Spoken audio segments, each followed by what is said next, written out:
प्रत्येक निवडणूक ही फक्त आकड्यांची गोष्ट नसते. आकड्यांच्या पलीकडे एक कथा असते, तिथल्या मातीची, तिथल्या माणसांची आणि त्यांच्या आशा आकांक्षांची. आज आपण साक्री मतदारसंघाच्या जनादेशाचं विश्लेषण करणार आहोत. इथे हार जीत झाली फक्त 5,584 मतांच्या फरकाने. पण हा निकाल म्हणजे काही आकड्यांचा खेळ नाही, तर तो आहे या मतदारसंघाच्या हृदयाचा आवाज. चला तो आवाज समजून घेऊया.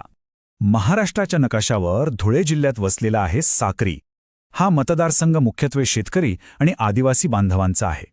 ही एक अशी भूमी आहे जिथे माती आणि मत यांचं एक अतूट नातं आहे. इथले प्रश्न जमिनीशी जोडलेले आहेत, पाण्याशी जोडलेले आहेत आणि म्हणूनच इथला कौल नेहमीच जमिनीवरचं वास्तव काय आहे यावरच अवलंबून असतो. हे एकच वाक्य या निवडणुकीचं संपूर्ण सार सांगून जातं. शेतीमधलं मोठं संकट आणि पाण्याची तीव्र टंचाई या दोन समस्या मतदारांच्या मनात घर करून होत्या आणि याच समस्यांनी या निवडणुकीचं संपूर्ण कथानक लिहिलं. आणि हाच आपल्या आजच्या विश्लेषणाचा मुख्य प्रश्न आहे. इतका छोटा फरक म्हणजे एक गुंतागुंतीचं कोडं आहे. हे कोडं सोडवण्यासाठी आपल्याला प्रत्येक आकड्याच्या आत डोकावून पाहावं लागेल, कारण प्रत्येक मतामागे एक कारण दडलेलं आहे. चला आता या भावनिक मुद्द्यांच्या पलीकडे जाऊन आकड्यांमध्ये काय दडलंय ते पाहूया, कारण साक्रीच्या राजकीय कथेचा प्रत्येक भाग या आकड्यांमध्येच सापडेल. हे आकडेच आपल्याला निकालाच्या मुळापर्यंत घेऊन जातील. 5,584 हा फक्त एक आकडा नाहीये, ही हार आणि जीत यांच्यामधली एक नाजूक सीमारेषा आहे. याचा अर्थ सरळ आहे, काही गावांमध्ये काही मोजक्या लोकांचा विचार जरी बदलला असता तर आज निकाल कदाचित वेगळा असता. या तक्त्याकडे पाहिल्यावर एक गोष्ट लगेच लक्षात येते, या मतदारसंघाचा स्वभाव किती चंचल आहे. गेल्या 7 निवडणुकांमध्ये इथला कौल सतत बदलत राहिलाय, पण 2019 मध्ये काँग्रेसच्या मतांमध्ये जी प्रचंड घसरण झाली ती बघा. तो आकडा नाही तर मतदारांच्या नाराजीचा तो एक स्फोट होता. त्यानंतर थोडी सुधारणा झाली, पण ती विजयासाठी पुरेशी ठरली नाही. हा आलेख बघा, ही आहे काँग्रेसच्या मतांची कहाणी, कोसळण्याची आणि पुन्हा उभं राहण्याचा प्रयत्न करण्याची. 2019 मध्ये झालेली घसरण ही लोकांच्या विश्वासाला गेलेला एक मोठा तडा होता. आणि जेव्हा आदिवासी मतदारांचा कल स्थानिक मजबूत चेहऱ्यांकडे वळला, तेव्हा या मतदारसंघाच्या राजकारणाला एक नवीन दिशा मिळाली. तो एक महत्त्वाचा टर्निंग पॉइंट होता. आता निकाल समजून घेण्यासाठी आपल्याला फक्त उमेदवारांकडे बघून चालणार नाही. त्यांच्या मागे जी यंत्रणा काम करते, जी संघटना उभी असते, तिच्याकडे बघावं लागेल, कारण खरी लढाई तिथेच असते. इथे 2 वेगवेगळ्या राजकीय यंत्रणांमधला फरक अगदी स्पष्ट दिसतोय.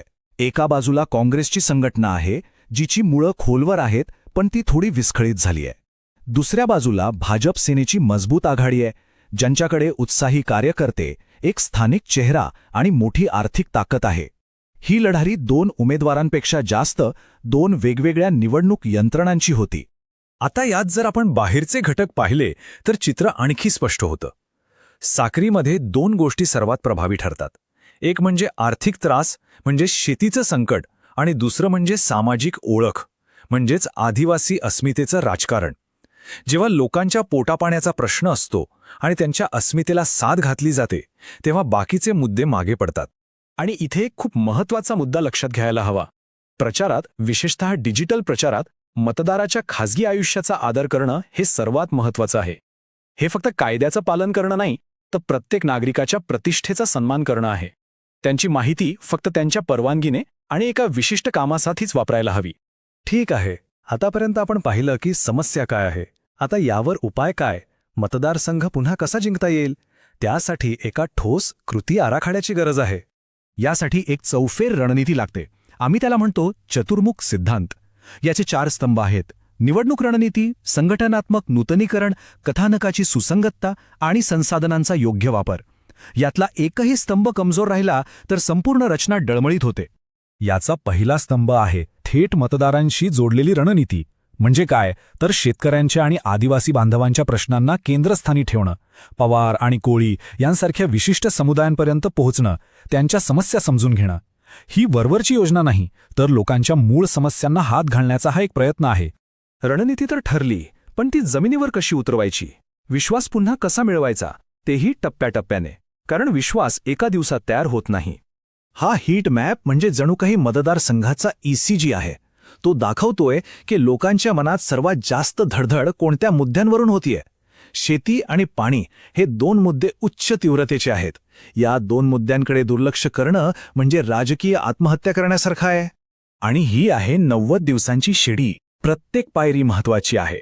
सर्वेक्षण करण्यापासून ते घरोघरी जाण्यापर्यंत आणि मोठ्या सभांपासून ते प्रत्येक बूथवर लक्ष ठेवण्यापर्यंत हे काम शिस्तबद्ध पद्धतीने कसं केलं जाऊ शकतं हे यातून दिसतं. या सगळ्याच्या शेवटी एक प्रश्न उरतो, हे सगळं का करायचं? फक्त एक निवडणूक जिंकण्यासाठी नाही. जनादेश मिळवणं हे एक साधन आहे.